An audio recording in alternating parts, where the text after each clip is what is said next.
नमस्कार दोस्तों, आज हम लोग बात करने वाले हैं पटना स्थित महात्मा गांधी सेतु के विषय में। पटना स्थित महात्मा गांधी सेतु का दूसरा नाम क्या है, इस पे भी बात करेंगे।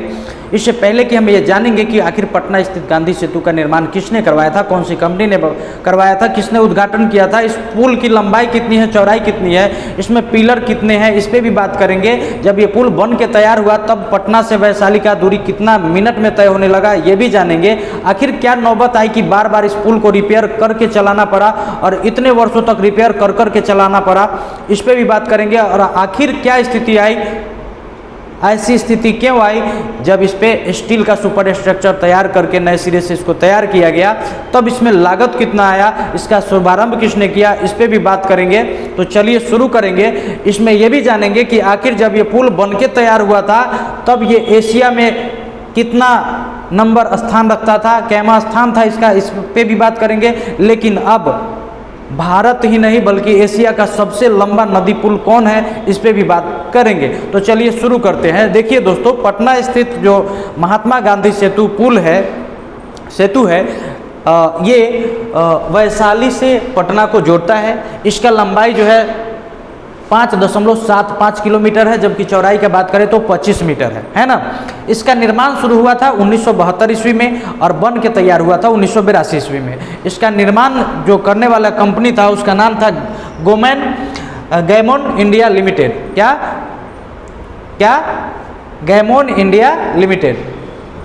इसी ने इसका संरचना डिजाइन तैयार किया था और इसी ने इसका निर्माण भी किया था।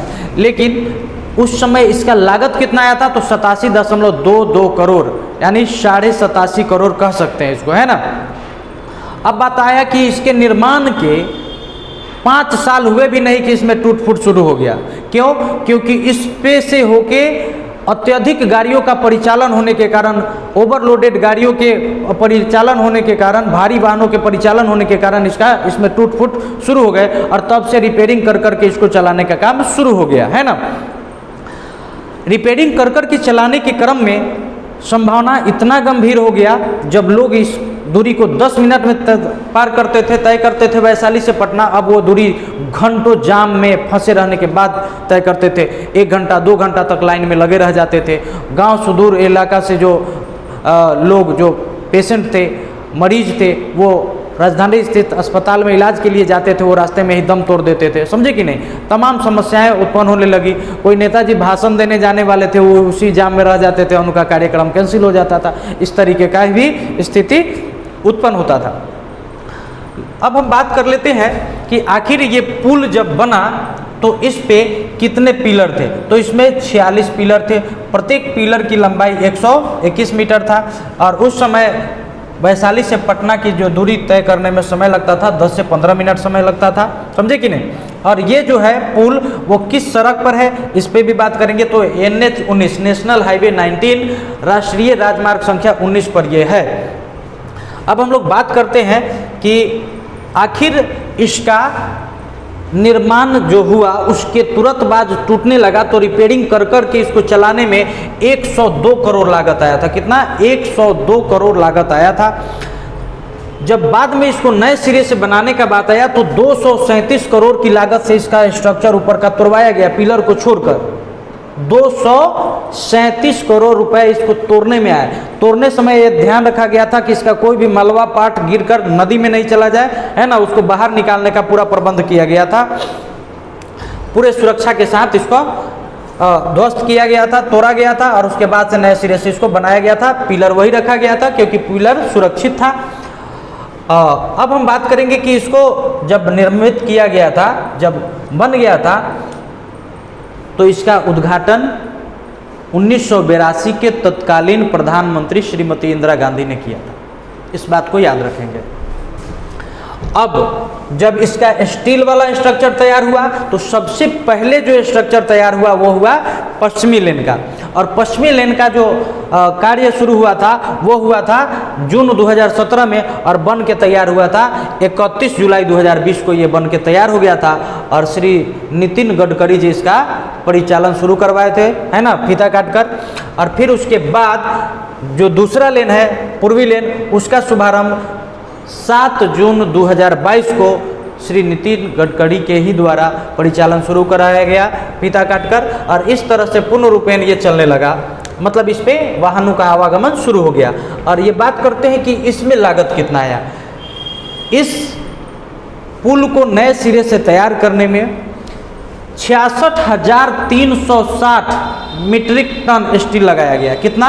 66,360 मीट्रिक टन स्टील लागत इसमें हुआ, और 25 लाख नट बोल्ट के द्वारा इसको कस के तैयार किया गया।